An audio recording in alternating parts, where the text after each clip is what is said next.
সবসময় বলি তালাকের মাসআলা সংক্ষিপ্ত কোনো প্রশ্নোত্তরের সেশনে আমরা দেই না, সাধারণত সুনির্দিষ্ট কোনো কেসের সিদ্ধান্ত আমরা দেই না এবং এটা দেওয়াটাকে সমীচীন মনে করি না।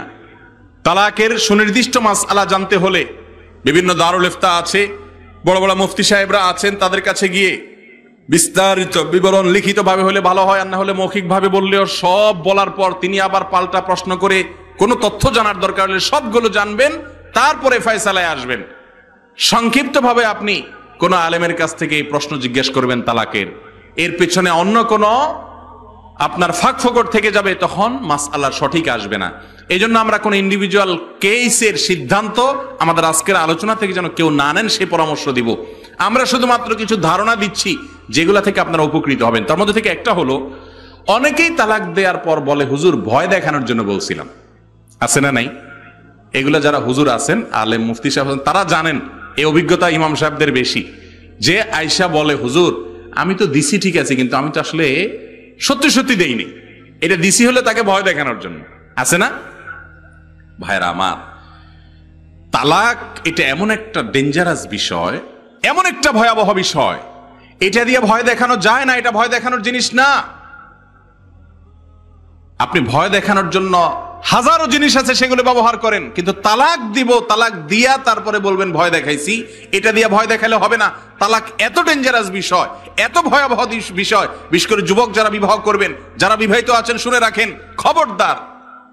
বনিবনা হচ্ছে না, যদি দুই চারটা গায়ে হাত দেনও সেটারও সমাধান আছে, কিন্তু তালাক দিয়ে ফেলেছেন এটার সমাধান আর নাই। নবী করিম সাল্লাল্লাহু আলাইহি ওয়াসাল্লাম বলেছেন সালাসুন জিদ্দুহুন্না জিদ্দুন ওয়া হাজলুহুন্না জিদ্দুন, তিনটা কাজ এমন আছে যে কাজগুলো সিরিয়াসলি করলে যা হবে, হেসে হেসে মজা করতে করতে দুষ্টামি করে করলেও তা হবে, অর্থাৎ ঘটে যাবে, ওইটা ঠেকানো যাবে না। আপনি তালাক দিয়ে এসে বলবেন হুজুর আমি তো রাগের মাথায় দিছিলাম, আমি রাগের মাথায় দিছিলাম, মাথাটা ঠিক ছিল না। তো আমি বলবো আরে আফসোস করতে পারবো, কিন্তু তাই বলে আপনার সাথে আপনার স্ত্রীর জোড়া দেওয়ার ক্ষমতা আমার থাকবে না যদি তালাক হয়ে যায়। কথা কি বুঝাতে পারছি? প্রায় শতকরা 99% মানুষ আয়েশা বলে যে হুজুর রাগের মাথায় দিয়ে দিছি, মাথাটা গরম হয়ে গেছিল, নিজের ঠিক রাখতে পারে না, তালাক দিয়ে ফেলছি। আমি তাদেরকে বলি ভাই রে, আপনি রাগের মাথায় একটা ধারালো ছুরি নিয়ে একজনের পেটে ঢুকাই দিলেন, বুকে ঢুকাই দিলেন, ঢুকাই দিয়ে এরপরে আয়েশা বলতেছেন ভাই আমি তো আসলে তাকে মারতে চাই নাই, রাগের মাথায় মাথাটা গরম হয়ে গেছে তাই ঢুকাই দিছি। আপনি এটা বললে কি ওই মানুষটা জিন্দা হয়ে যাবে? মরা মানুষ জিন্দা হবে? যে মরার সে ঠিকই মরে যাবে। এখন আপনি আফসোস করতে পারেন, কিন্তু আর তাকে জীবিত করতে পারবেন না। তালাকটা ঠিক একই রকম, আপনি তালাক দিয়ে ফেলেছেন, এখন বলতেছেন হুজুর রাগের মাথায় দিয়েছে, কোনো লাভ নাই। আল্লাহর ওয়াস্তে রাগের মাথায় অন্য যা করেন না করেন, তালাক দিবেন বা তালাক দিয়েছেন এই কথা বলবেন না, তালাকের কথা মুখে আনবেন না। এটা আনার জিনিস না, মুখে আনার জিনিস না, কথায় কথা বলার জিনিস না। আমি ছোটবেলায় এক মাদ্রাসায় যখন পড়তাম, তখন এক বাড়িতে লজিং ছিলাম, জায়গির ছিলাম। আমার যে লজিংওয়ালা যে পুরুষ ছিল, এই বেচারাকে, আমি ছোট ছিলাম তো এত কিছু বুঝতাম না, তাকে দেখতাম তার বউকে সে দিনের মধ্যে কয়েকবার চুলের থেকে নুন খসলেই বলতো তুই তালাক, তোর 14 গোষ্ঠী তালাক, 3000 তালাক, 14,000 তালাক, আরো কত কিছু বলতো, আবার সংসার করতো একসাথে। এরকম অনেক মানুষ আছে আমাদের সমাজে যারা জানেন না যে তালাক এটা কথায় কথা বলার জিনিস না।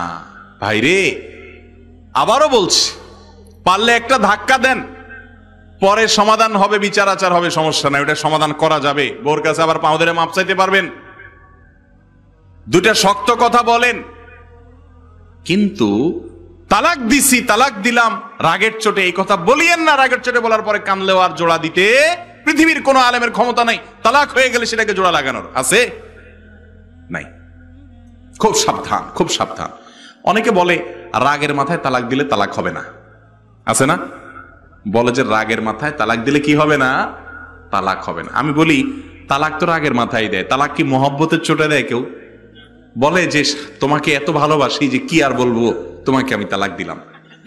এরম পাগল ছাগল দুনিয়াতে একটাও আছে? একটাও নাই। তো মহব্বত করতে করতে কেউ তালাক দেয় নাকি? আরে ভাই রাগের মাথায় তো তালাক দেয়। কিন্তু রাগের মাথায় তালাক না দিয়ে রাগটাকে আগে ঠান্ডা করে রাগ মাথায় রেখে দরকার হলে সিদ্ধান্ত পরামর্শ নিয়ে বিদগ্ধ বিচক্ষণ অভিজ্ঞ এক বা একাধিক আলেমের সাথে এক বা একাধিক উকিলের সাথে, শুধু উকিল না, আগে আলেমের সাথে পরামর্শ করে এরপরে আইনি পদক্ষেপে আপনি যেতে হবে যথাযথ পদক্ষেপ। কিন্তু তার আগে যেতে পারেন না। রাগের মাথায় তালাক দিলে তালাক হয়ে যাবে, ভালো করে শুনে রাখেন, এটা শরীয়তের সিদ্ধান্ত। তবে হ্যাঁ, রাগটা যদি এই লেভেলের হয়, এত মারাত্মক রাগ হয় যে রাগের চোটে আপনি কি বলেছেন নিজেও জানেন না, আশপাশের লোকজন বলে তুমি তোমার বউরে তালাক দিয়েছো, সে বলে আমি তো বলতে পারবো না। মাথা এরকম গরম হয়েছে যে সে আধা পাগল হয়ে গেছে, মস্তিষ্ক বিকৃত হয়ে গেলে সেন্সলেস হলে যেরকম হয় এরকম হয়ে গেছে, কি বলছে সে বলতে পারে না, জানে না। এরকম যদি হয় তাহলে সেক্ষেত্রে সেই রাগের মুহূর্তে তালাক হবে না। আমার এই মাসালা শুনে আবার আপনি রাগের মুহূর্তে তালাক দিয়েছেন, এটা হবে কি হবে না এটা খাটাইতে যাবেন না। আবারও বলতেছি, কিন্তু সাবধান, ওইটা কোনো আলেম কোনো ফতোয়া বিভাগে গিয়ে সিদ্ধান্ত নেবেন। আমি শুধু মূলনীতি বলতেছি যে রাগের মাথায় তালাক দিলে কিন্তু তালাক হবে। যদি রাগের চোটে পাগল হয়ে যান, কি বলছেন জানেন না, আপনি একেবারে খবরই নেই আপনার কি মুখ দিয়ে বের হয়েছে, তাহলে সেটা মাফ, তালাক হবে না। আর যদি এমন হয় আপনি একটা বলতে গেছেন, মুখ ফুসকে আরেকটা বের হয়ে গেছে, আসলে আপনি তালাকের কথা বলতে চান নাই, ইচ্ছার বাহিরে হয়ে গেছে, তাহলে তালাক হবে না। আর যদি আপনি মুখ দিয়ে ইচ্ছাকৃতই বলেছেন, কি বলছেন সেটা জানেনও, তবে মাথা রক্ত ছিল, রাগ ছিল, গরম ছিল, তাহলে সে অবস্থায় তালাক দিলে শরীয়তের মাসআলা হলো তালাক পতিত হবে। অতএব রাগের মাথা তালাক দেওয়া যাবে। একটা বিশেষ তালাক আছে, ইশারায় তালাক, ইঙ্গিতে তালাক, আমরা অনেকে এটা জানি না। সেটা হলো, ধরেন স্ত্রীর সাথে ঝগড়া লাগছে, আপনি স্ত্রীকে বললেন যে বের হয়ে যাও তুমি, তোমার সাথে আর আমি সংসার করবো না, বাবার বাড়ি চলে যাও। ঝগড়াঝাটি চলতেছে, এর মধ্যে আপনি বললেন। অথবা স্ত্রী আপনার কাছে তালাক চাইছে, তখন আপনি ডাইরেক্ট তালাক দিলাম এটা বললেন না, কিন্তু এমন কিছু বললেন যেটা দ্বারা তালাক বোঝা যায়, এটাকে বলা তালাকে কেনাই, ইঙ্গিতে তালাক। এইভাবেও কিন্তু তালাক হয়। অতএব তালাক, ছেড়ে দেওয়া, এই সমস্ত কথা মুখের বাহির করবেন না। করজোড় করে বলি, এটা বাহির করার পর চোখে হাত দিয়ে কাঁদবেন, আফসোস করবেন, আর কাজ হবে না। যদি কাউকে না জানান তাহলে ভেতর ভেতরে জেনার সম্পর্ক হবে, কিয়ামত দিন জেনাকার হিসাবে উঠবেন। এই জন্য তালাক, এই কথা পুরুষরা খবরদার স্ত্রীদের সাথে মুখের বাহির করবেন না। এটা যদি করতে হয় মনে মনে সিদ্ধান্ত নেবেন, মুখে কিচ্ছু বলবেন না। মনে মনে সিদ্ধান্ত নিলে কিচ্ছু হবে না। মনোনীত সিদ্ধান্ত নিবেন যে ঠিক আছে একসাথে থাকবো না, তাকে ছাড়তে হবে, কিন্তু মুখের বাহির করবেন না। কোনো আলেমের সাথে পরামর্শ করে তিনি শিখাই দিবেন কি পদ্ধতিতে আগাবেন, এমন পদ্ধতিতে আগাবেন যাতে ফেরত নেওয়া যায়। তালাক দেওয়ার পর মানুষ এসে বলে, হুজুর এমন কোন দোয়া দায়ী আছে যেটা পড়লে আবার ফেরত নেওয়া যায়?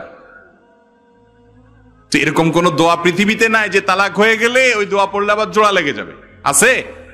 এমন পয়সা দিয়ে যদি কোনো হুজুরে সেরকম জোড়া টোড়া দেওয়ার ব্যবস্থা করে, তাহলে এটা তার পয়সার ব্যাপার, ব্যবসার ব্যাপার, শরীয়তে এটার কোনো সুযোগ নাই। এরকম হুজুর তো আছে অনেক।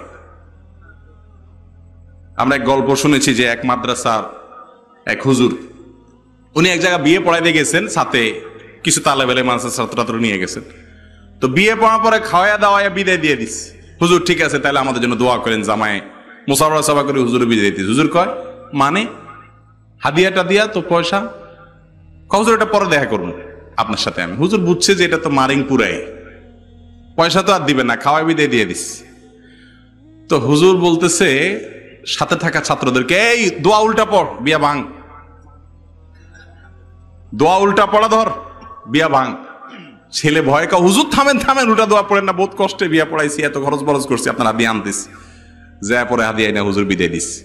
তো এরকম হুজুরও হয়তো আছে।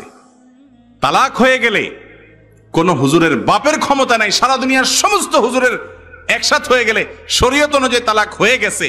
এবং তালাক যদি আর ফেরতযোগ্য তালাক না হয়, তাহলে তাহলে মুগাল্লাজা যদি হয়ে যায়, বিচ্ছেদ হওয়ার মতো তালাক হয়ে যায়, তো আপনাদের মধ্যে আবার জোড়া লাগানোর ক্ষমতা হুজুরের